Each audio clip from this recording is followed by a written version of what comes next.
Good evening, everyone, and welcome to the final 2022 VLGA LGIU Global Panel. And this evening, we're talking all things rural and coastal shires, the challenges, hopefully a few solutions, and we'll get to know about some different parts of the world on our session tonight. I'll introduce our panellists for you in just a moment. But firstly, I'd like to call on Catherine Arndt from the VLGA to do a word of welcome. Catherine, hello. Hi, Chris, and thank you. Indeed, I can't believe that this is the last of what has been quarterly global executive panels with our partner LGIU, and we have representatives from LGIU here today, including the head of LGIU based over in the UK, Jonathan Carr-West, who you will hear from shortly. It's been the VLGA's great pleasure to form this collaboration with LGIU and bring really important conversations to you tonight and this morning, wherever you might be, such as the one we're doing tonight. And we're looking forward to continuing this series into next year. We have a great panel lined up for you tonight to talk about a very important topic. We have many rural and coastal shires and municipalities in Australia. And of course, we're hearing also from our panelists tonight from across the globe, from Ireland and also in Scotland. On behalf of the VLGA, I would like to acknowledge the traditional owners on the land from which we are all meeting here, and acknowledge their elders past, present and emerging. I'll now hand back to Chris to continue. Thank you.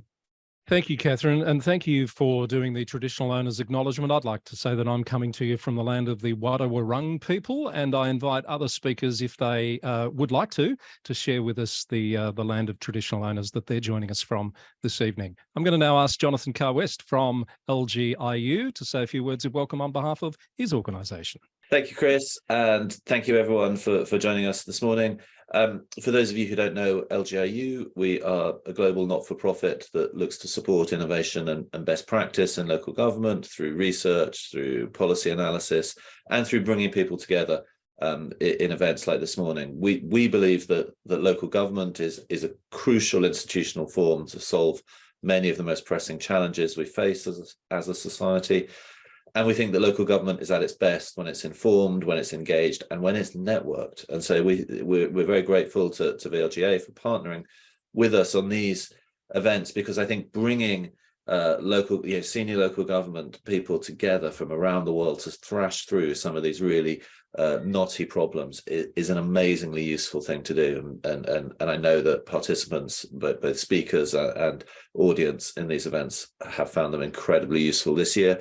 So welcome. I hope you enjoy the conversation this morning. I know we're going to hear a lot of really interesting insights, and we look forward to continuing the conversations next year. Thank you very much. Thank you, Jonathan, for that. And as you rightly mentioned, it's morning for many of you. It's evening for many of us. And it's great to see so many people joining us from different parts of the globe in this session. I do ask you, if at all possible, to keep your camera on and your microphone on mute until such time as you might participate in the conversation a little later on, and we'll be inviting your questions and comments. You can do that by popping questions into the chat function as we go, as you think of those questions, and there'll be an opportunity to invite you to ask questions a little later as well. We are recording the session, and the recording will be edited and made available to registrants and to members of VLGA and LGIU following the session. So let me introduce our terrific panel for you this evening, who are all going to provide a slightly different perspective on the topic. We have Niall Healy, the Director of Municipal Districts and Rural Operations at Cork County Council in Ireland. Hello, Niall. It's good morning to you. John Baker is with us, the Chief Executive Officer of Mornington Peninsula Shire Council in Victoria. John, it's good evening to you. Malcolm Burr is the Chief Executive of Western Isles Council in Scotland. Good morning to you, Malcolm. And we have Sabina Rahman-Horstman from the City of Coburn in Western Australia. Sabina is a coastal planning and management engineer, and I'm particularly looking forward to hearing about an innovative project they have there. Sabina, it's good afternoon to you and welcome. So let me first go to Niall Healy, who is going to bring up some slides to speak to. I'll get you to do that now if you can, Niall, while I'm doing this introduction. Niall's worked in local government in Ireland for 25 years, with most of that time at Cork County Council. As Director of Services for Municipal District Operations and Rural Development, his brief includes supporting the county's 8 municipal districts, community collaboration, engagement, rural regeneration and placemaking, and a list of other responsibilities. The role involves the development of strategic policy interventions as well as an operational response. I'm going to ask Niall to pop those slides into slideshow mode and share with us his presentation for this evening. Hello, Niall. Good evening, everyone, or good morning, depending on the part of the world. Niall Healy is my name. As Chris said, I'm Director of Services in Cork County Council, which is one of the largest municipalities in Southern Ireland. It's actually the largest municipality by geographic area size or land mass size. So firstly, I'd like to thank VLGA and LGIU for the opportunity to present to you here today. My presentation will follow the following format, so I hope it will be of interest and of value to people. I'll start out by setting out some background and context about Cork County Council as a municipality. Then I'll move on to rural development and talk about some of the policy interventions, both national and local here in Ireland, as well as the challenges and innovations. And I'll move on then to coastal communities in a similar fashion. So I suppose, first off, Cork County in context. As a Cork person, I have to start off in this manner by saying, surely you've heard all about Cork. I suspect you have, but if you haven't, for those that need a geography lesson, I think this map might summarize where we're coming from. We have Cork down in the southwest corner of the country, and the rest of Ireland, well, it's not Cork. And for those that the irony might be lost on, Cork has a particular sense of identity and personality, very, very unique, and we've variously been described and describe ourselves as the real capital of Ireland, or indeed the rebel county. And that's because we're known for doing things our way. So some of our participants this morning will get that. I suppose in terms of the geography, it's a large county, rural and peninsular in nature, and towards the eastern side there, and certainly towards the right hand side of the screen, you'll see Cork City. That's obviously the economic driver and the economic hub for the county. And then as you move westwards, you can see that we have 7 inhabited islands. They're incredibly beautiful islands, very popular tourist hotspots. You can see the 7 there. They range in population size from as little as 4 people resident on Dursey Island to 164 resident on the nearby Burr Island. So that just gives you an indication of the geography. 6 of those islands are accessible by ferry to the mainland, and 1 is accessible by cable car, which is quite unique actually, as Europe's only island that's connected by way of cable car to the mainland. And that cable car was developed and constructed 50 years ago, just over 50 years ago. So just a little bit about our municipality. Our vision there for the county is an ambitious county of thriving communities with limitless opportunities. So you can see that we're quite modest in terms of our vision. And our vision then for our elected council is a council that leads through inclusiveness, agility and ambition, and empowering our communities through our people and services. And that's as applicable in the case of islands as it is any of our other citizens. So just a very quick photo montage there of just some key stats around Cork County. I won't dwell too long on them. We have 1,100 kilometres of coastline and 210 access points, piers, harbours, pontoons, etc. We're an organisation of over 2,300 staff spread across 100 locations, and 600 plus services that we deliver to our citizens and our businesses and communities. So in number terms, we have a population of just over 332,000 and 55 elected members, and as I say, over 2,300 employees. This particular slide here, I just said I'd reference at an early point, Ireland's system of local government is very much centralised. So there's a strong central influence by central government, and particularly from the point of view of policy and also budgetary matters.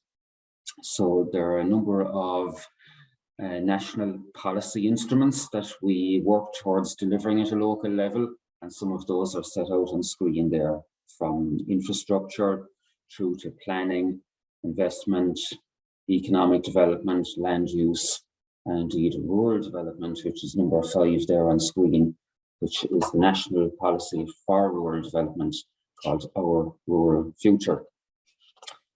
So again, an important focus, the key strategic focus for the municipality is to support rural and coastal communities, to support urban and town revitalisation. We have over 19 town settlements across the county and a further 90 village communities that we support. So that's over 110 communities in total.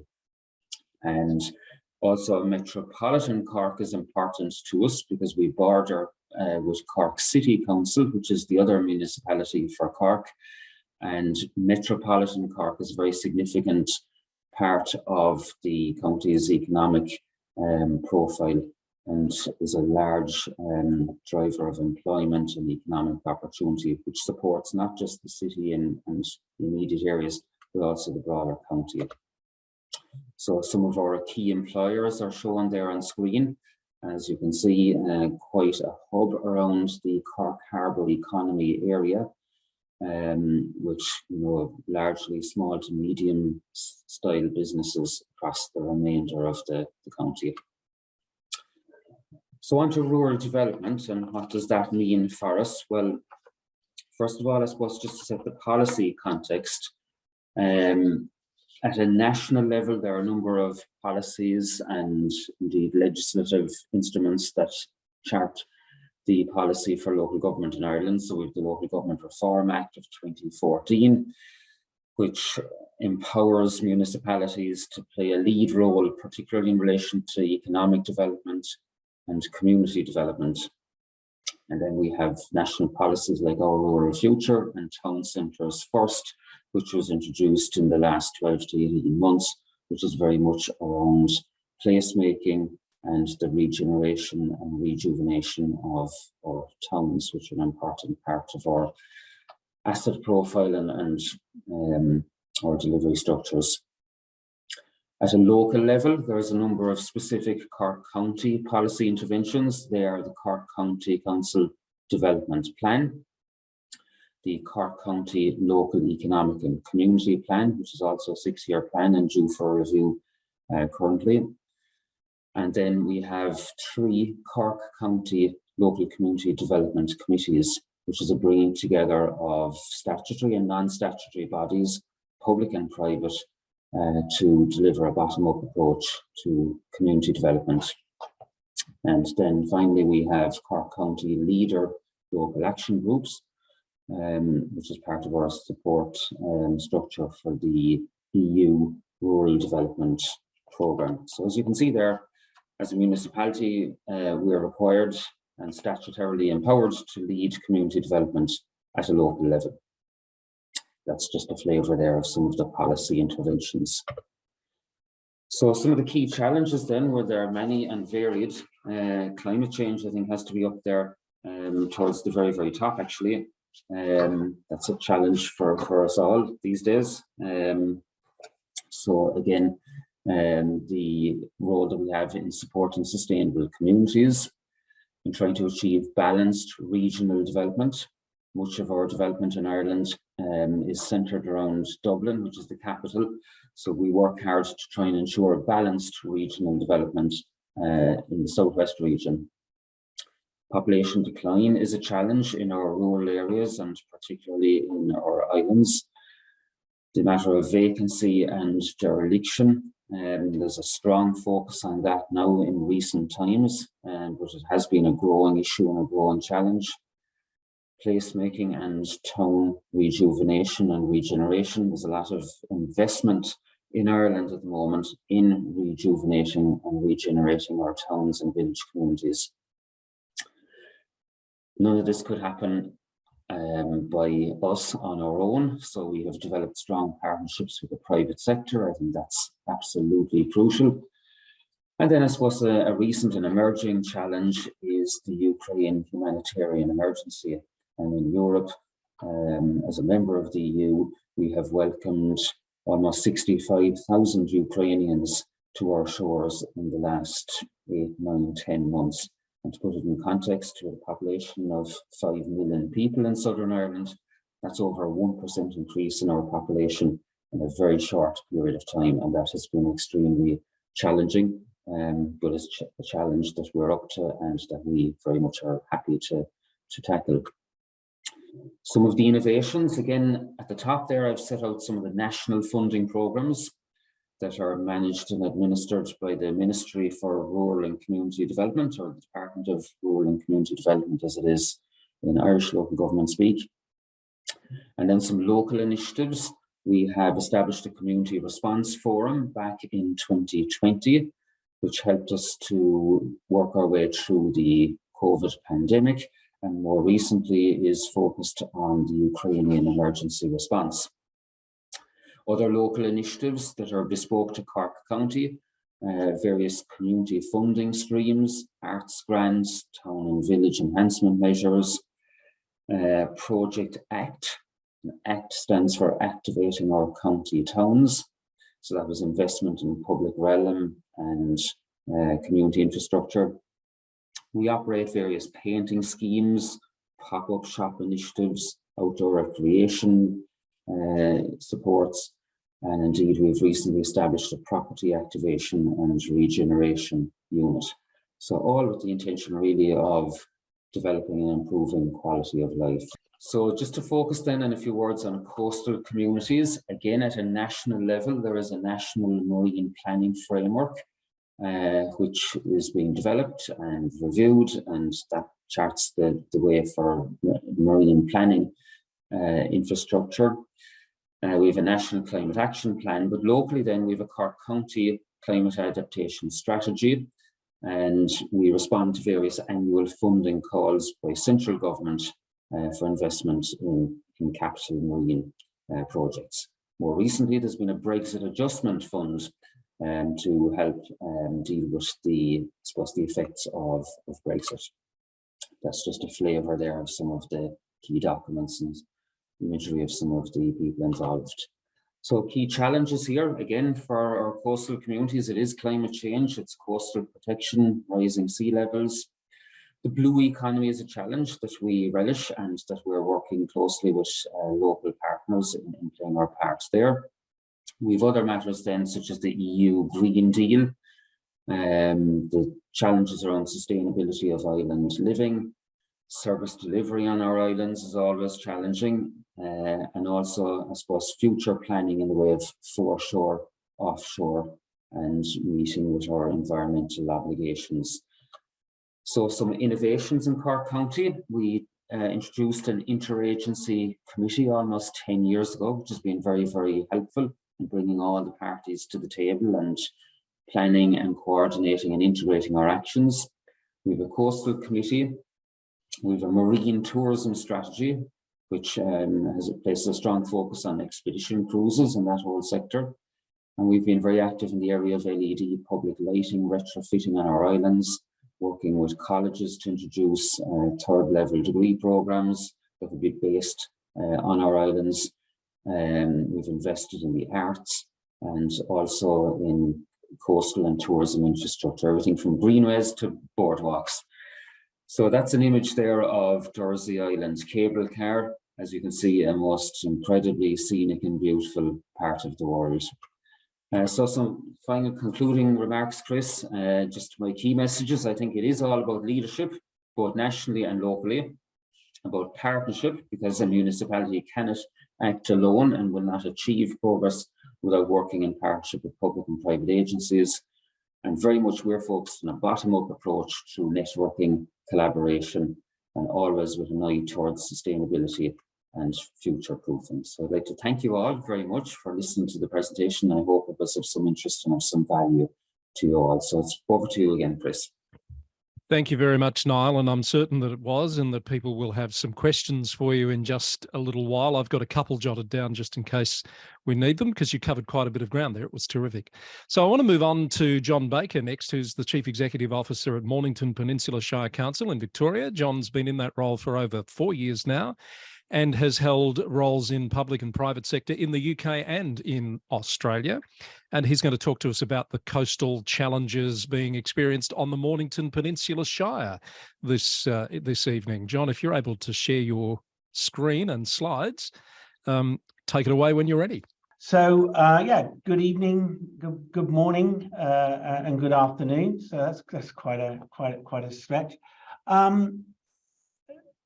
Today, I'll just talk a little bit, I think, about the challenges that we face down on the Mornington Peninsula as far as the management of our coastal region, and some of the governance issues in particular that I want to talk about. Before I do that, I'd like to acknowledge and pay my respects to the traditional custodians of the lands and waters on which I am, the Bunurong people. I acknowledge that the land on which I stand is the place of age-old ceremonies, celebration and renewal, and that the Bunurong people's living culture continues to have a unique role in the life of this region.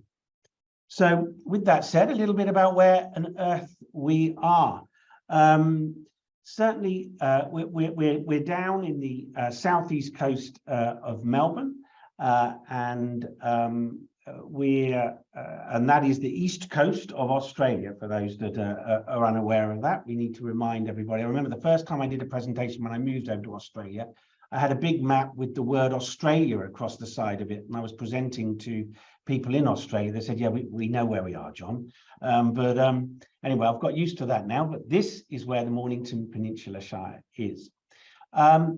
And it's approximately, we've got 76 kilometres or 192, kilometres of coastline on the Mornington Peninsula, which is 10% of Victoria's coast, divided into these three areas of Port Phillip, Bass Strait, and Western Port, as we describe them. And I'll talk a little bit about that. Just here's a map of where we are. So you can see why we've got 10% of the coastline of Victoria, is because we're surrounded by sea, not quite, but virtually surrounded by sea.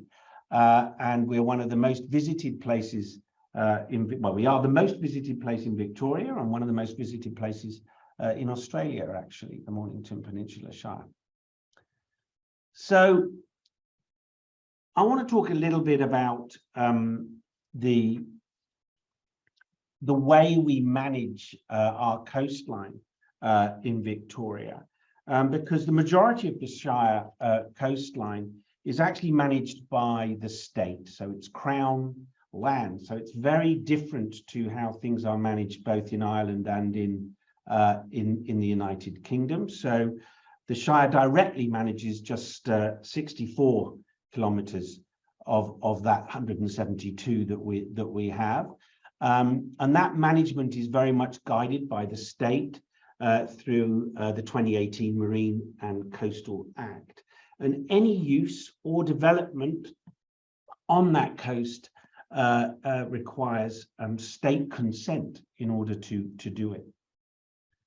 There's also an additional layer of complexity that some people from other countries might not be so aware of, and a lot of our residents actually are not aware of it, that we actually manage a lot of the coastline through committees of management. So the Mornington Peninsula Shire manages quite a number of those, 11 areas, but another state department, Parks Victoria, manages a range of both paid committees of management and volunteer committees of management, which set themselves up on particular areas along the coastline and make key decisions about the use of resources and how those particular areas are managed.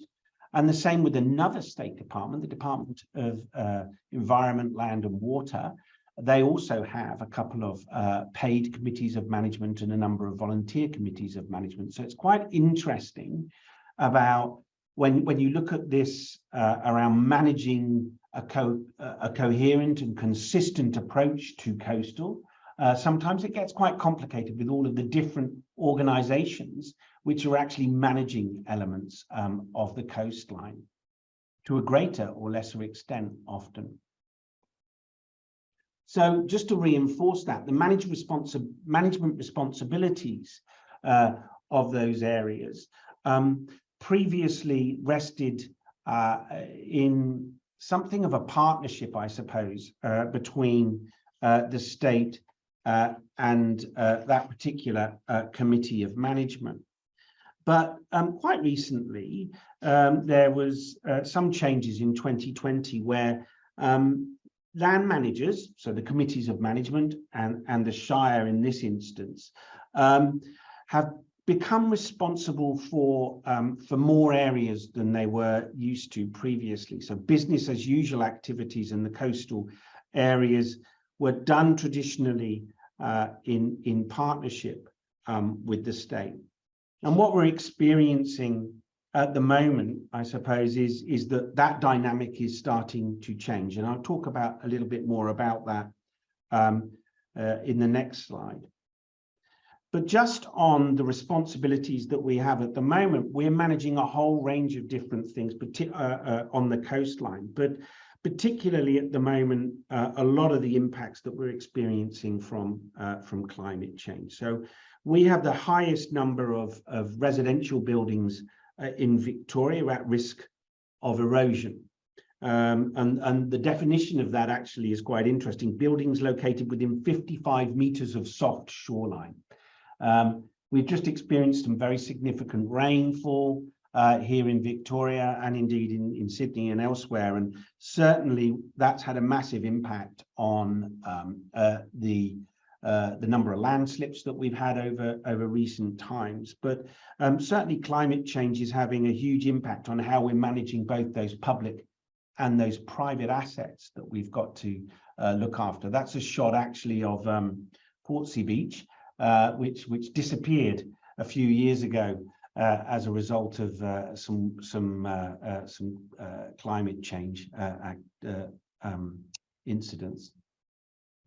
So just talking again about the management responsibilities that we have, as I say, in 2020, the state released this marine and coastal policy, shared responsibility, and we should collaborate where funding exceeds business as usual. And I don't know what it's like for other people that are managing coastal areas in other parts of the world, but I'll just be a little bit controversial, if you don't mind, Chris, around some of the challenges that we face at a local government level, and certainly at the moment, given, I suppose, a budgetary situation at a state level, which is pretty challenging. What we're experiencing at the moment is the shared responsibility with the state translating into some real tensions about the breadth of work that needs to be done and how we go about managing that and how we cope with some of the challenges that we're facing around climate change and coastal erosion. And that's kind of slowly walking backwards while smiling at us is something that we sort of experience a little bit at a state level every now and then, with significant increases for us as far as the type of investment that we need to make. And just to reinforce the level of challenges that we're facing at the moment, I've got this slide here where we did 2 key pieces of modelling, and there's more being released very shortly, around some of those impacts on our coastline at the moment. And the 2 areas that you're looking at there, Western Port Local Coastal Area and the Port Phillip Coastal Area, are showing residential areas that we've got. The first one there is in Merricks, which is a less built up area, but the Port Phillip area there is, as you can see, heavily populated and a residential zone. And in fairly soon, what we're going to be seeing based on the modelling is a number of these areas facing very, very significant challenges. And we're going to have to do, and we're starting to do, a lot of work around how we actually cope with that. And that's involving everything from making sure that we've got the right sea defences in place, working again closely with DELP and Parks Victoria and others, but also looking at new mechanisms for preventing that sea level rise, which is going to impact on us so significantly. Some of which are around actually not just sea defences, but the use of groins and those sorts of things. So we're finding ourselves being much more heavily involved in heavy end engineering than we ever have before, and indeed getting much more involved in the analysis of coastal erosion, longshore drift, and bathymetric data, and getting into all of that sort of stuff. So we're kind of taking almost a lead role in this now, whereas previously it was very much viewed as a state responsibility. So what are we actually doing about some of that? I mean, coastal strategic planning, as I say, has become a massive part of our work. So we're doing a lot of hazard assessments at the moment. We're working a lot of the assessments of the particular areas into our various planning schemes that we have responsibility for, and starting to recognise that huge potential future risk that we are facing and having to cope with. And it's impacting on landowners, it's impacting on potential developers, it's impacting on insurance companies and what they're prepared to insure and what they're not prepared to insure. And this is certainly going to be a massive area of work for us over the next few years. Approaching that strategically, obviously, we've got the Mornington Peninsula Coastal Strategy, where we're looking at a Shire-wide risk and adaptation assessment to make sure that we're able to cope with that and prioritise a lot of the actions that are necessary. Some of the pressures that we're actually facing at the moment: decreased water quality, with the rainfall that we've just mentioned, absolutely huge, and we're actually experiencing a lot of that right now, which is why I've got the slide in there.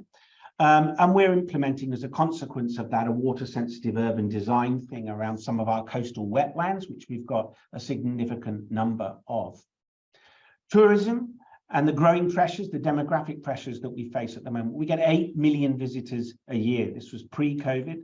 And in summer, many of our beaches are significantly crowded. One of the big pressures that we face at the moment, and I'd welcome other people's views on this, is the use of personal watercraft and how you go about controlling them at peak times and not impacting on everybody else's amenity. A lot of our infrastructure is quite aged. A lot of it built in the 1970s. So we've got some beautiful piers, beautiful areas, but many of those structures are beginning to fail and require significant investment for renewal. And that's something that we need to make sure our community are supported with. I don't want to leave you with the impression that the Mornington Peninsula Shire has got nothing but challenges and is a terrible place. Here is one picture down at Portsea of some of the beautiful beaches that those 8 million people visit. Here's another one, Arthur's Seat, that might well be of interest to those joining from Scotland. This is our Arthur's Seat down on the Mornington Peninsula. It's not Edinburgh, but it's pretty beautiful. And lastly, of course, the iconic beach boxes that you see so many posters of on the Mornington Peninsula and indeed across Victoria. So I'll leave it there, Chris. Thank you very much, John. That was terrific, and I'm sure people will have questions. And on that note, if any of our audience would like to start popping their questions in the chat window, that would be appreciated, because we have 2 more speakers and then we're going to get into open forum. So next up is Malcolm Burr, who we're just going to have a chat, Malcolm, aren't we? Malcolm is the Chief Executive of Western Isles Council. I can't pronounce the other name for it, Malcolm. I've connected with you on LinkedIn. Can you say that name for me? Cordon Shire. Yeah, I still can't say it. Thank you. I'll take your word for that. And you've been there in that role, I think, for 17 years and 25 years or so at the assistant or CEO level. So I imagine you've built up quite a bit of knowledge and some stories about life in the Western Isles and what it's like to manage the challenges that you have. Can you just set the scene for us as to where you are exactly, firstly? Yes, happy to do that, Chris. The Western Isles, or the Outer Hebrides, perhaps as they're better known to the wider world, is an area of 27,000 people. If you superimposed our area on the map of Scotland, it would cross the entire country from around Glasgow to Aberdeen. So it's a substantial area, sparsely inhabited, obviously. A very interesting area in social anthropology terms, I suppose. It is the heartland of the Gaelic language, which is spoken by at least 65% of the population, and that is not just knowledge, that is fluent use of the language, particularly in the islands to the south. We're a mixed population religiously. Interestingly, the Protestant Reformation never reached the Southern Isles of Barra, Battersea, Eriskay, South Uist and Benbecula. So these areas, almost unique for Scotland, are about 80 to 90% Catholic. The Northern Isles of Lewis and Harris are equally 80 to 90% Reformed Protestants. So that's a very harmonious relationship, I should say, but it does give us a uniqueness in the rest of Scotland. And I would say historically, largely because of the predominance of Gaelic, attitudes to the Western Isles, probably until the beginning of the last century, were fairly colonialist. There was a determined attempt to impose English language, English, Scottish, and the structures of mainland Scotland onto a Gaelic-speaking community, and that has its effects, of course, on cultural confidence and just the dynamic of how the islands work. But the council which I serve, Cornwall and Shire, Council of the Western Isles, is now 45 years old, and almost unbelievably, apart from Stornoway Town Council, that was the only form of local governance in the islands ever. Until 1975, the islands were administered from Inverness or Dingwall as part of the counties of Inverness and Ross and Cromarty.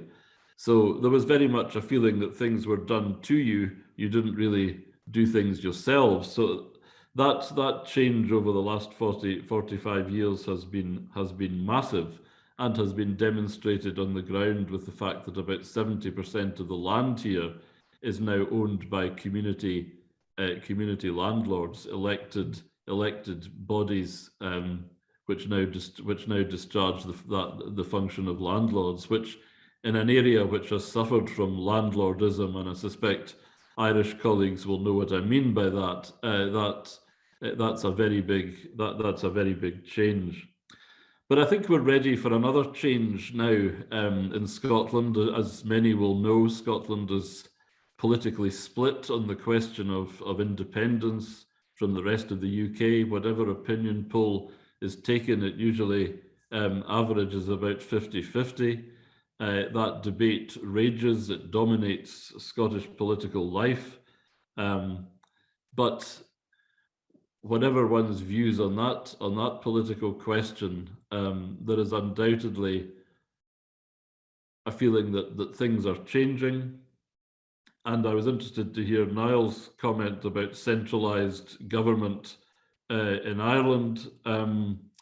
Scotland's in an odd position whereby in statutory terms, local government has quite a lot of autonomy, but it is heavily financially dependent on Scottish government, and that produces, of course, an odd relationship, as dependency always does. We work in partnership most of the time, but we have our tensions, and The financial reductions which have affected local government have been very serious. My own council has seen revenue budget reductions of 15% in the last 10 years, and yet still the ship goes forward. So what's this about? I think catching the mood for change, there is simply too much structure, too much governance structure in the Western Isles for 27,000 people. We still in Scotland tend to look at things sectorally, i.e. by, whether it's health, education, housing, and have initiatives and work in respect of all of these areas rather than looking at it more holistically. And what our aim here in the Western Isles is to build on that increasing confidence within the community, shown by community ownership, to create much more of a community-inspired partnership, and to take at my level the structural reform of local government services. We run education and social work, I think, which is not unique to colleagues around the room.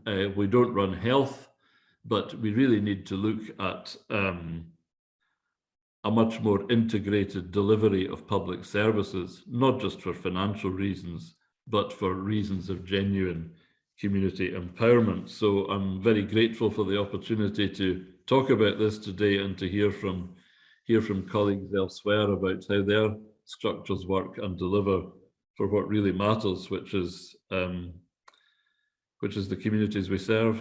So You'll Malcolm, regret ever asking me a question, Chris. No, this is fine. I've only had to ask you one so far. I'll ask you one more. That challenge of embedding that community empowerment, that genuine community empowerment you're talking about, is that a task that you think is more difficult for you because of where you're located and the type of community that you have?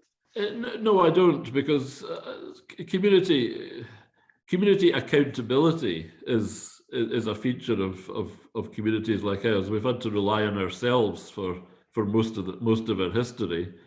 The state has been often benign, but sometimes hostile and sometimes overbearing. So you have to earn people's trust as government. It's not going to be automatically assumed you're a force for good. But once that trust is earned, once that partnership is formed, there are no limits, because islands are resourceful areas. They have to be. They're used to doing things from scratch and doing things their own way. So there's a great energy to be harnessed there. I come back again to community land ownership, which is a big psychological stretch when one looks at the islands 50 years ago. To have most of the land owned and managed by communities, I think shows the growing level of confidence. And it's our job as public authorities to tap into that and deepen these partnerships, because it's now a financial necessity in Scottish local government, but it's a good thing in terms of democracy and empowerment in any case. Malcolm, you said, I think 27,000 was your population. Is that showing any signs of growth or decline in any particular sense? Bit of both. Our population is stable. Interestingly, the most healthy demographic balance is in our smallest islands, Burr and Battersea, in the south of the Outer Hebrides. They have the best demographic balance, and that's the issue. The population is stable, despite the doomsayers of many years ago who predicted, I think, an overall population of 23,000 by now.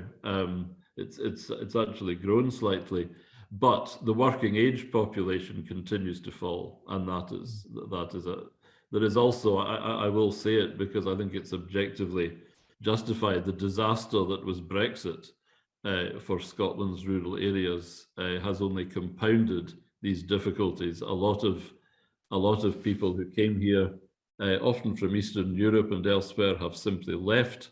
They will not be replaced.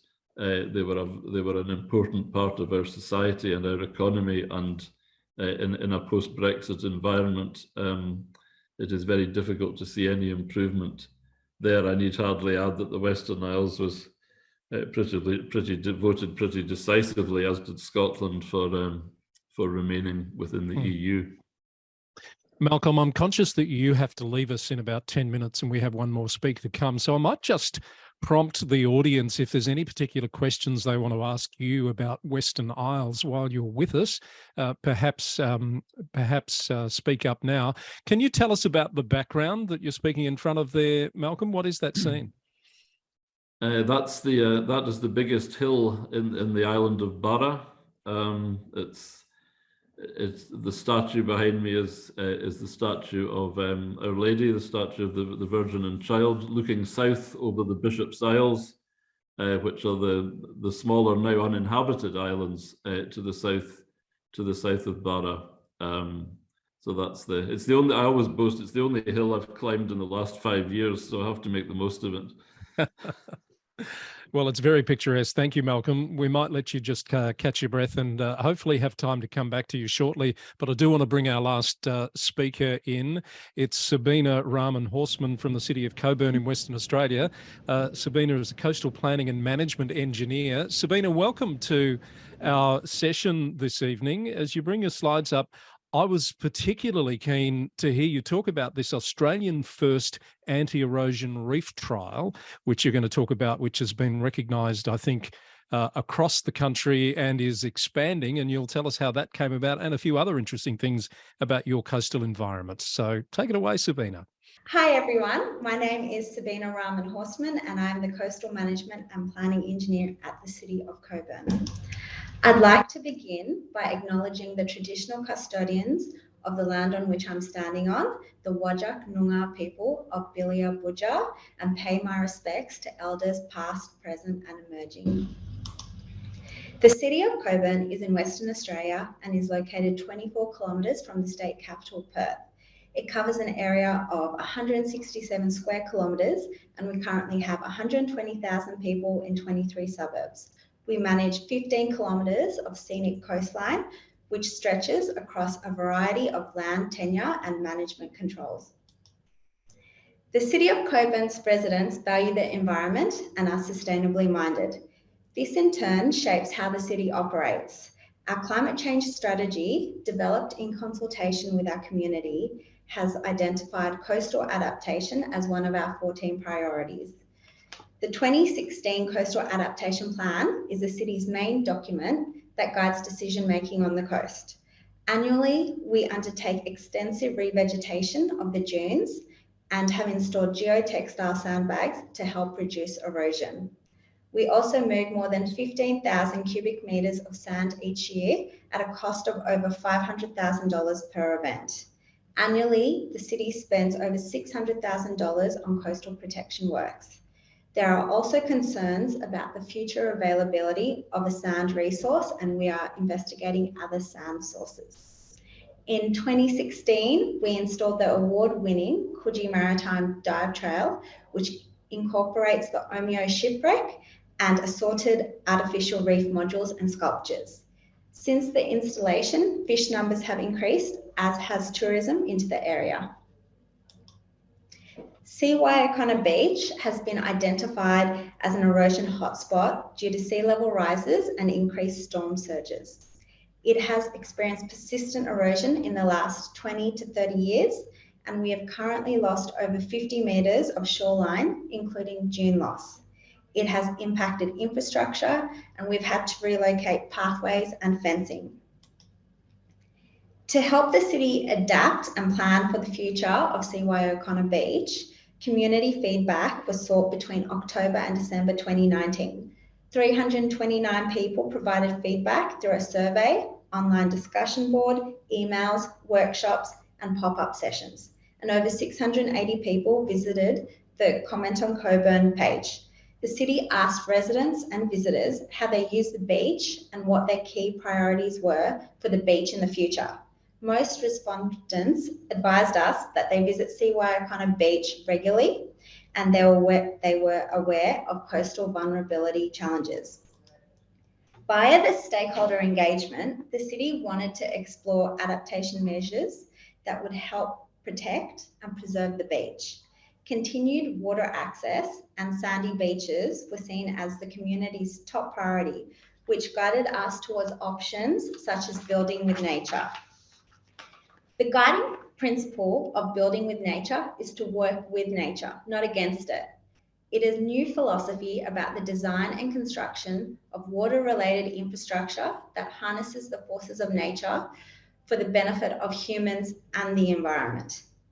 It is an approach that aims to deliver beyond the standard impacts assessment to identify win-win solutions for maritime infrastructure projects and the environment. It looks for opportunities to create and assimilate nature into project designs and not only focus on ways to avoid or mitigate potential impacts. Natural reefs protect coastlines by attenuating wave energy prior to reaching a coastline. Artificial reef structures can similarly protect coastlines whilst also delivering a variety of ecosystem services, and as such, offer additional benefits over conventional engineering structures. The engineered fringing reef was seen as a practical solution that would retain beach, provide marine habitat, and create a new recreational resource. Fringing reefs have been used in other parts of the world. MMA Offshore, the local supplier who helped install the dive trail, approached the city about constructing an engineered fringing reef in Coburn. MMA Offshore had installed an engineered fringing reef in Montchoisy in Mauritius in 2019, which had restored beach amenity and 3 large-scale ecosystems in seagrass meadows, dune systems, and fringing reefs. MMA Offshore have been undertaking considerable research and development in this area with the University of Western Australia, who have been tank testing a range of artificial reef structures. Modelling was undertaken to see how an artificial reef could work at Seawaiokona Beach. The diagram at the top of the page shows a comparison on sediment flow between the current situation and the engineering fringing reef scenario.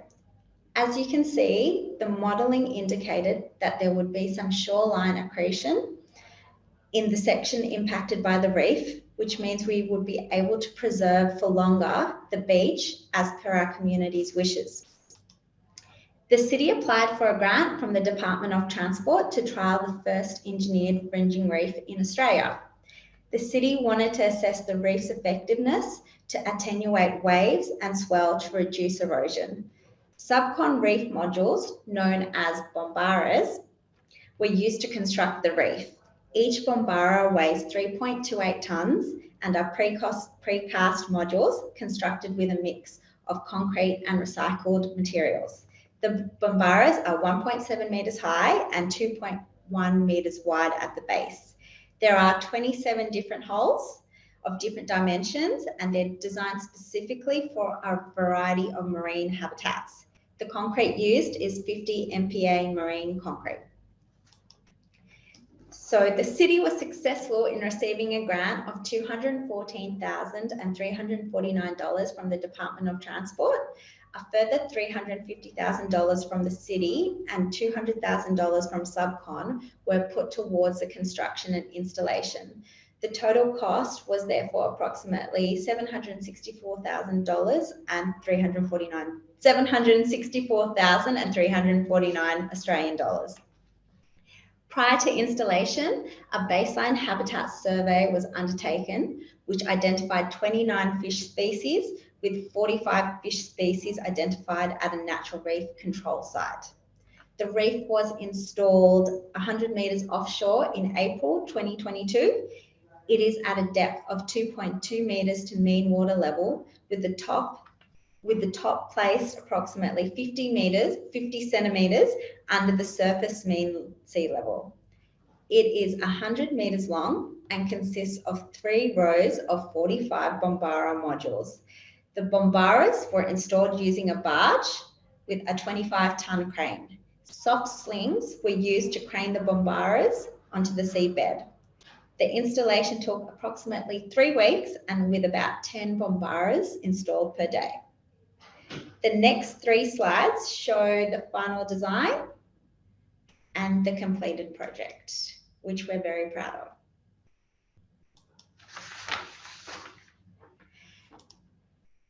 Since installation, UWA have been monitoring the reef. The monitoring equipment is to be removed in 2 weeks with preliminary results available early next year.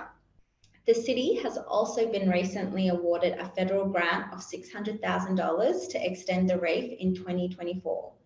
A likely design is extending the reef 50 metres north and south. Community interest in this project is high. Additional projects are being delivered to enhance the reef, with a seagrass establishment event called Seeds for Snapper occurring this weekend, where seagrass seeds are going to be distributed on the seabed. Seagrass will help stabilise the sand and create further habitat. MMA Offshore are also using the results from the reef to research and develop guidelines for future installations of engineered fringing reefs. Australia's first engineered fringing reef was installed to protect what our community valued, which was retaining the amenity of our beach whilst minimising coastal erosion. The ongoing relationship with the commercial and educational sectors in MMA Offshore and the University of Western Australia helped bring this idea to fruition. It is possible to work with nature.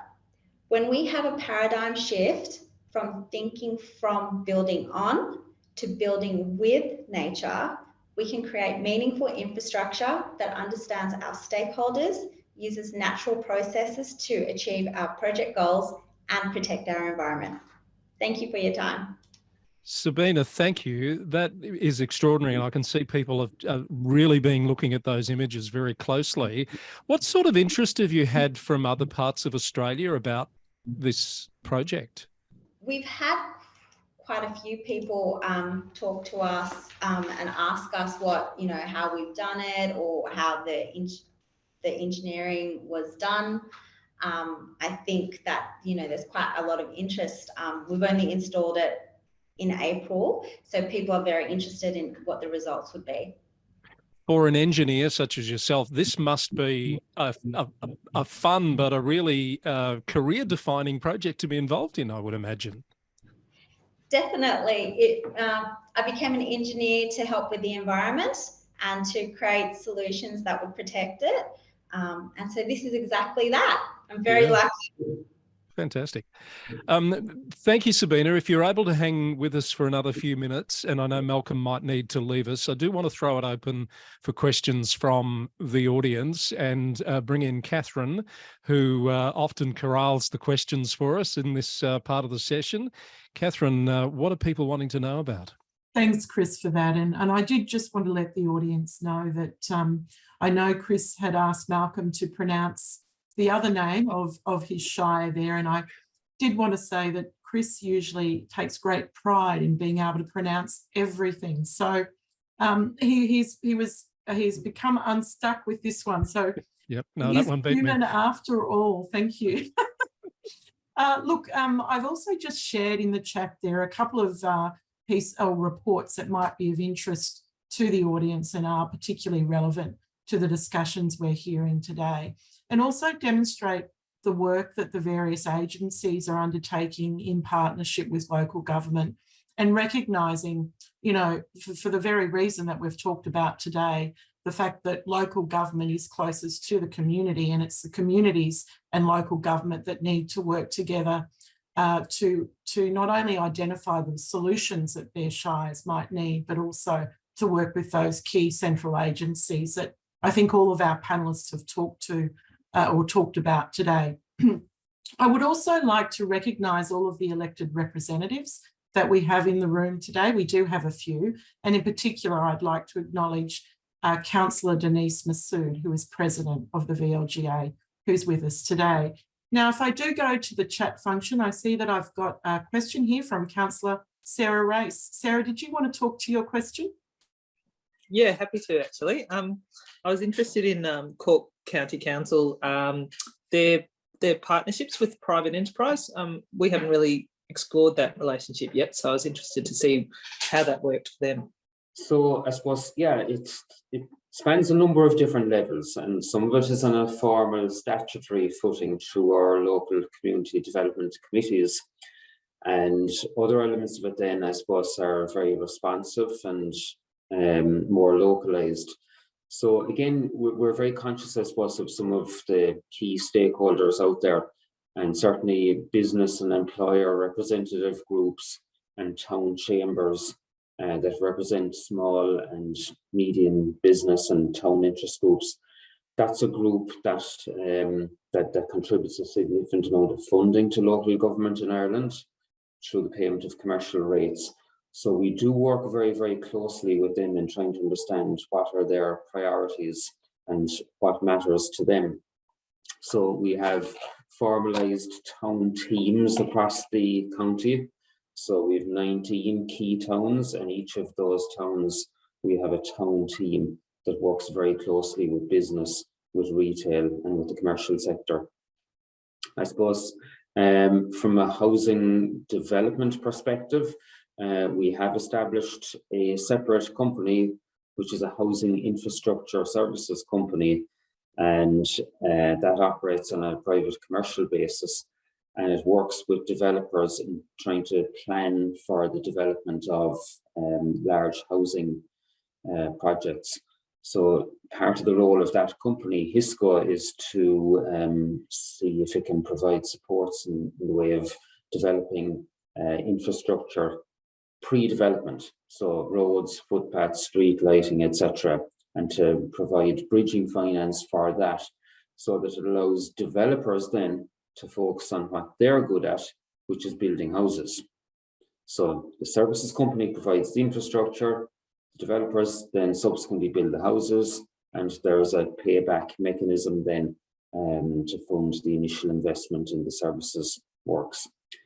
But we have partnerships across a range of sectors. In terms of tourism, one that springs to mind is our close connections with the cruise industry.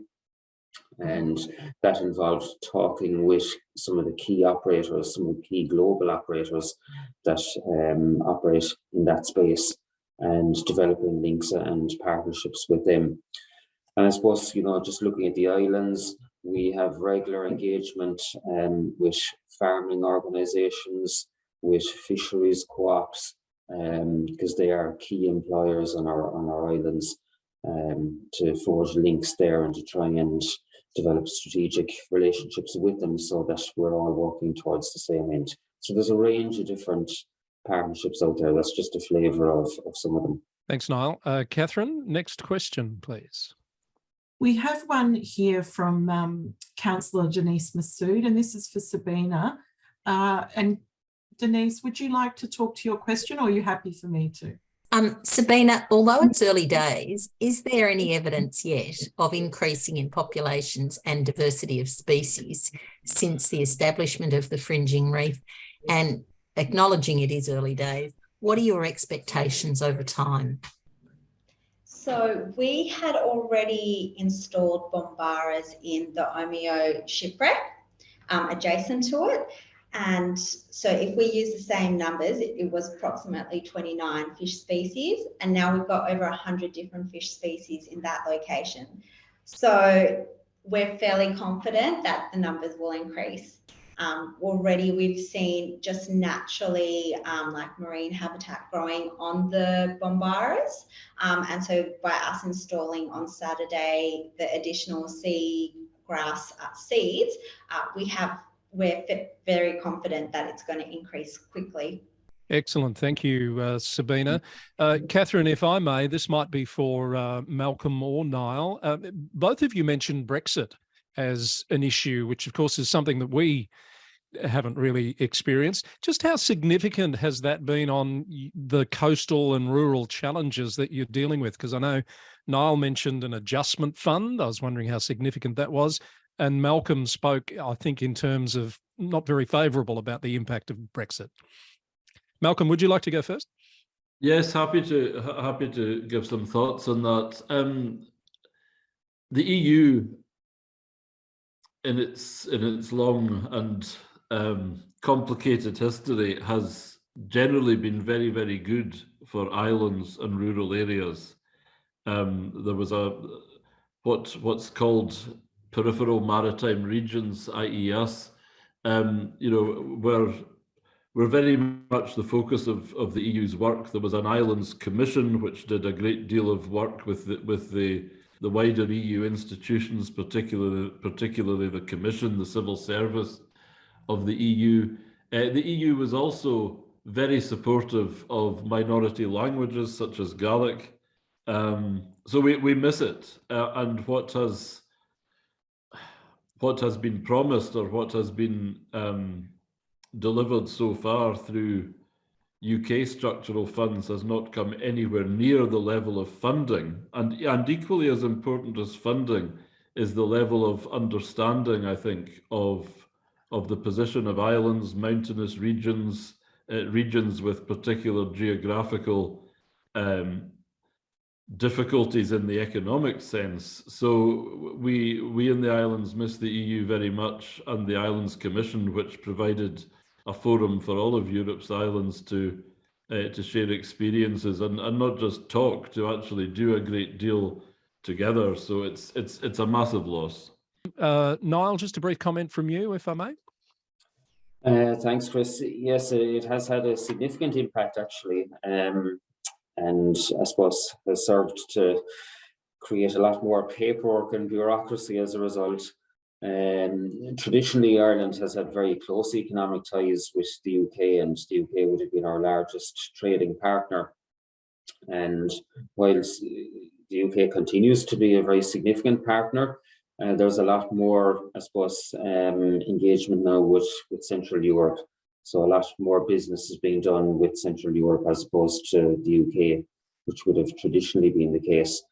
So it has impacted on everything really in terms of transport, connectivity. A lot of our ferries and commercial traffic are now coming directly from France or the Netherlands and docking in Irish ports directly, rather than passing through the UK, which would have been the case previously. And the reason for that is, you know, that the transport of goods through the UK now results in a lot of paperwork being exchanged between Europe and the UK. And then the onward dispatch to Ireland would involve paperwork between the UK and Ireland. So it's leaving Europe to then re-enter Europe, which is obviously very, very challenging from an administration perspective. But it's impacted across the board, everything to do with procurement, contract management and administration, data protection, all of those issues. New rules have had to be written, and new processes and procedures have had to be put in place. I suppose from the point of view of people on the ground, I referred to the fishermen earlier. The territorial waters have been adjusted, and that has had an impact as well on people's livelihoods, directly and indirectly, and that continues to be a challenge. And that's why government and the EU have put funding mechanisms in place to try and help to address some of the more direct and immediate impacts that have been experienced. That's really interesting. Thank you, Niall. Catherine, I'm thinking we might need to start wrapping up. If we've got one, maybe two quick questions we can squeeze in. I think we've got a couple more that have just come in through the chat. We have one from Councillor Antonella Celli. Antonella, would you like to speak to your question? Yes, thank you, Catherine, and thank you, Chris, and to everyone. Welcome. I would just like to ask this question to Niall, and possibly if it's relevant to also Malcolm, if he hasn't left the panel already. Malcolm's just had to leave us, Antonella. So. Okay, well, that's not a problem, but thank you. Just the type of an impact that the annual funding calls from central government have on Cork County. How are they structured? Again, there's I suppose a range of different systems that are out there, but increasingly so, the funding calls are now run on a competitive basis. So rather than a fixed allocation being allocated to each municipality, the pitches and the bids for funding are now based on the quality of your submission and the strategic nature of it, and how it speaks to the overall eligibility criteria. So it is very much a competitive bidding process that's being introduced now in the main. And I suppose, look, there's positives and negatives to that. Previously, Cork County felt that it probably wasn't doing as well as it could have done, because a fixed allocation per municipality would have meant that a county the size of Cork wouldn't have benefited as well as smaller local authorities or smaller municipalities. But we're very much in the space now where it is competitive bidding, and I think, you know, there's certain strengths to that. There's no doubt about it. But we are heavily reliant on central government for capital investment. So while each municipality has its own revenue budget, and that's produced on an annual basis, and, you know, local authorities have limited fundraising powers at a local level, we are heavily dependent on central government for capital investment monies. Oh, wonderful. Thank you, Niall. Thank you. Thank you, Niall, and thank you, Councillor Shelley, for the question. Catherine, I might hand over to you. Thanks, Chris. I actually had one for John, if he doesn't mind. I was really interested to know how Mornington is engaging with the community, I guess, to communicate and outline some of those challenges that you've shared with us today, particularly in regard to future, you know, I guess, impacts on residential areas. Yeah, one of the things we've got at the moment that we're making full use of is through this sort of legislation around deliberative democracy that Victorian government introduced, is a rolling citizens panel. So we have 47 citizens that sit on this panel, different ones every year, and we're able to test a lot of our thinking and a lot of our ideas with them. So that's part of what we do. And then very large community consultation exercises about how we prioritise this work over others. The councillors that are attending today, both Sarah and Antonella, attended a workshop on our capital programme and all the agonising over what we're going to do and how we're going to make the decisions about it. So part of that is about going out to our community and consulting with them there. We got about 2,500 submissions to our process last year. So it's quite an informed and well-developed system we've got down here. Thank you. Thanks for that, John. I had one last question for Sabina. Sabina, are you expecting to learn about any adverse impacts from the artificial reef, any unintended or unexpected consequences, however minor that they might be? Yeah, I think that we've actually got a wide range of studies that the University of Western Australia are doing. So they're monitoring both the shoreline as well to look for the erosion. I guess one of the things could be that it doesn't protect as much of the coastline as we had predicted, or maybe the placement of the reef structure might have to be placed in a different location to make a bigger impact. So we are aware of that, but now we're waiting. We have to wait for the results. Still early days, as Denise said earlier. Chris, look, I don't have any other questions, so we are actually on time to wrap up. I would like to thank, on behalf of the VLGA, all of the audience who have attended tonight. It reflects, you know, the fact that you've taken the time to hear this really important conversation and discussion demonstrates the interest that you have, not only in the topic, but also your commitment to the communities that you might represent or the councils that you might work within. I would like to thank our panellists tonight. It's always a pleasure to hear from you, and just what an amazing conversation. Such similar issues, potentially some shared remedies, but also some very distinctly different jurisdictions. And I think that came through tonight. For those who don't know what or who the VLGA is, we're the peak body supporting good governance in the local government sector, and we support many councils in Victoria, but we also present programs and services nationally and also globally now in our partnership or through our partnership with LGIU and these panels. And we look very much to continuing them next year. But I will hand back over to Chris to wrap up tonight and this morning, today, wherever you might be. Thank you. Thank you, Catherine. That's nicely summed up. I'd like to give my thanks to Niall Healy, to John Baker and to Sabina Rahman-Horstman, and of course to Malcolm Burr, who had to leave us a little while ago.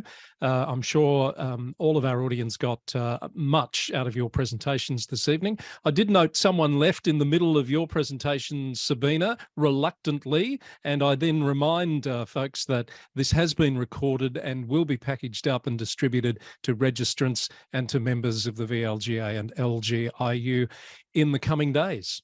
So that just leaves me to thank you all for your participation, and we hope to see you again on another global panel very soon. Bye for now.